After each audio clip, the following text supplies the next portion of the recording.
So with the Y position, you're getting elongation through the chest, you're getting a little bit of mobility through the back, and we're getting that breath low so the rib cage is still working for mobility.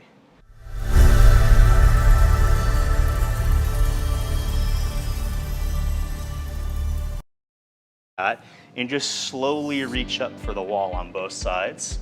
That's good. And if that's your limit there, that's perfect. You don't need to push it. Now you just want to try to breathe nice and low into the belly. So expand the belly, 2 or 3 breaths, and then bring your arms back down. And we'll try just a few reps with that Y. This one might be really easy for you and we can move on, but if we have a little bit of a struggle, this might be the perfect place to start. So with the Y position, you're getting elongation through the chest, you're getting a little bit of mobility through the back, and we're getting that breath low so the rib cage is still working for mobility. Nice.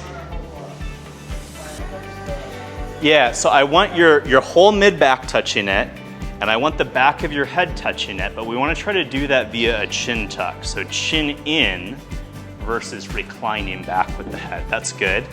And then instead of the goal of just touching the thumbs to the wall, just put your hands to a Y position in front of you like this. Elbows fully straight, and try to maintain them straight as you slowly reach up towards the wall. That'll help you find your own individual limitation to work through. Once you find that limitation, try to send your breath down into your belly. So each breath in is just expanding that waistband. Looks good. Nice. Yeah, just a shorter one. Is it better to have Yeah, so your tailbone, or? I think for the shorter one, I would move this up so that the back of your head is right at the top edge of it, so a little higher. There you go. Then you're just kind of squatting into it there. That's going to align your upper back and get you a little more mobile through your shoulder blades. And then I'll bring you a bigger roller here so you can see the difference.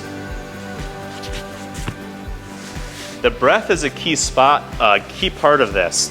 When our chest is really tight and you reach above head, it wants to have the pecs pull the rib cage up towards the ceiling. So by using your diaphragm to again breathe down and expand your waistband, you're elongating the front of your chest. You're getting some mobility through the front of the chest. So would you be aiming to be touching your back end? Yeah, you know, I think for most people it's hard to get all parts of their spine touching. If your low back is flat against the roller, that's actually ideal. Not everybody can get there right away. Yeah. That form looks good. Arms above head, nice, breathe deep. Now if you're getting close, but we're not quite to the wall, and you can keep those arms straight, I think about just kind of drawing some circles with my thumbs, and by doing that, we're just gradually easing into that range of motion. Do you have any tips for, when I breathe in, I'm up in the chest? Yeah, it's really hard to kind of bring it down. Yeah, so that, you know, that's a habit that we're always trying to help break. At least you have the capability of doing it. And it's a little bit different for each person. But what I would start with before you reach up, just place your hands on your rib cage. Try to get your belly to relax so that when you inhale, it's allowed to get bigger. And then we can think of creating enough pressure with your fingertips that you're not letting your rib cage come up. And that should naturally let you relax the belly. And sometimes we need visualizations as well. Like, I like to think of my belly like ice cream on a hot day. It's just like melting into the ground. I want to take all the tension out. I visualize it puddling. And when I inhale, I'm just letting my abdomen relax. We don't need a lot of abdomen strength in this position. And then of course, in a one-on-one setting here, we go into some individual details to get you there. But that's looking good. Okay, let's take the foam roller and flip it to horizontal now. Thumb towards the wall. Yeah, if we do thumb towards the wall, it creates external rotation in the shoulder.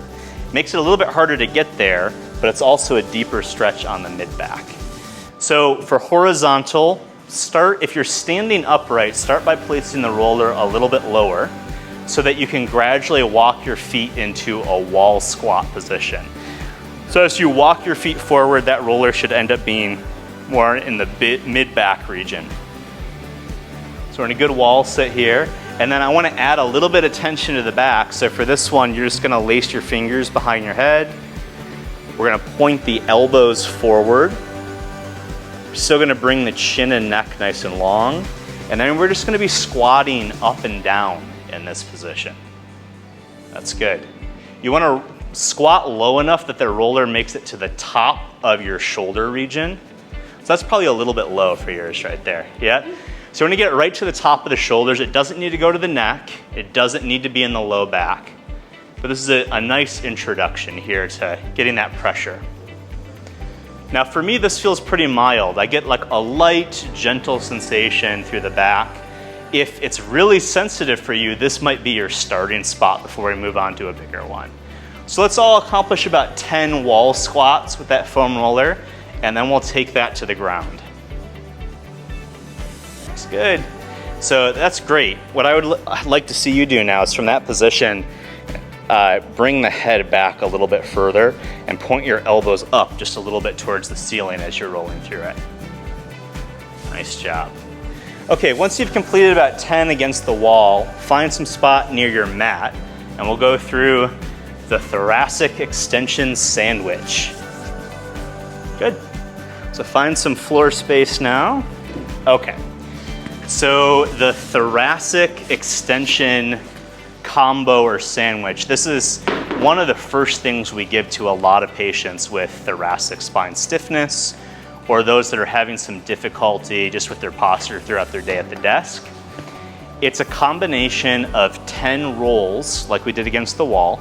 Just now we're gonna be having gravity working against us. Then we're gonna separate the middle part of that sandwich as 4 extensions where we're using the foam roller to create a fulcrum to lean over. And after we do those 4 extensions, we're gonna sandwich that back with 10 more rolls. So it's relatively simple, but there's a couple points that we're always repeating so that everybody can get this one right. So we're gonna sit and we're gonna just roll the foam roller up to the lower rib cage. I don't wanna be in the low back. I'd love to be right at the TL junction, lower rib cage. We're gonna lean back to that roll and keep your feet bent. Now, if you'd like, you can watch me the first round through to see the key steps, and then we'll all do it together. So from this position, I lace my fingertips behind my head, I point my elbows forward, and I'm just gonna lower my spine until it's approximately straight. Next, I'm gonna lift my hips up, and again, make sure my whole back is pretty straight.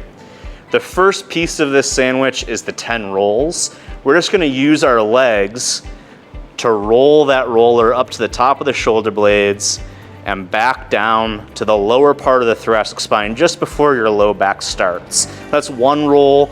We're gonna do 10 like that. After the 10, we're gonna get to the meat of the sandwich, which is the 4 extensions. We're gonna go to the lower part of the spine and set the hips down. We're gonna keep the elbows forward. And we're gonna slowly arc over the roll, using the roll as a fulcrum. When you get to a spot that feels a little bit tender, we're gonna pause there for 4 breaths. In. As I exhale, I'm gonna try to relax and lower a little bit deeper. Out. In. Relax a little bit deeper. Out. Slowly arcing over the roll.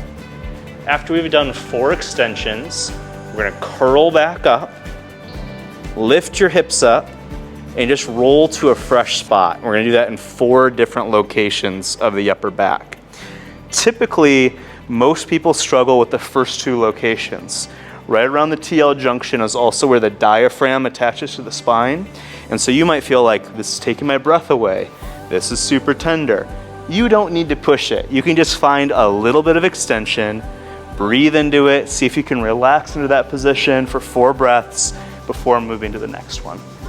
So let's all start together now. We're sitting with the foam roller at the TL junction, thoracolumbar junction, hands behind the head, elbows forward. You're gonna slowly lean back so your spine's straight. Lift those hips up and slowly walk until that roller makes it up above the shoulders, still keeping the elbows pointing towards the ceiling, and walk back to that lower back. And we're gonna do 10 of those. If this is super tender for you, we do have this blue medium density roller that we can substitute in.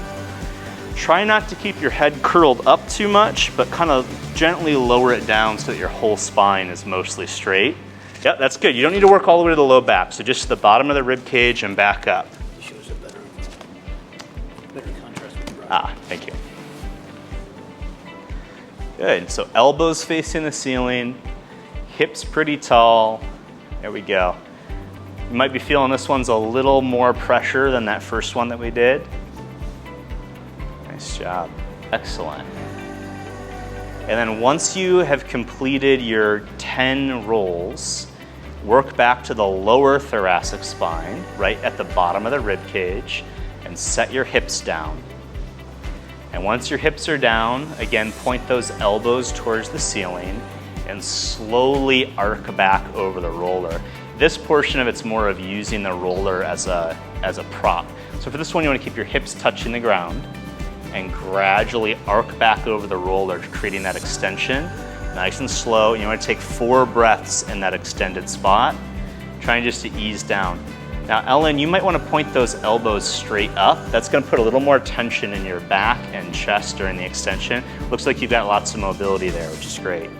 And then hips down for the extension. So when you're extending over, it's elbows facing up and hips stay down as you extend over the spine. Couple deep breaths, and then you'll curl up, you'll lift your hips, and you'll roll to a fresh spot. You want to do this in 4 different areas of your upper back.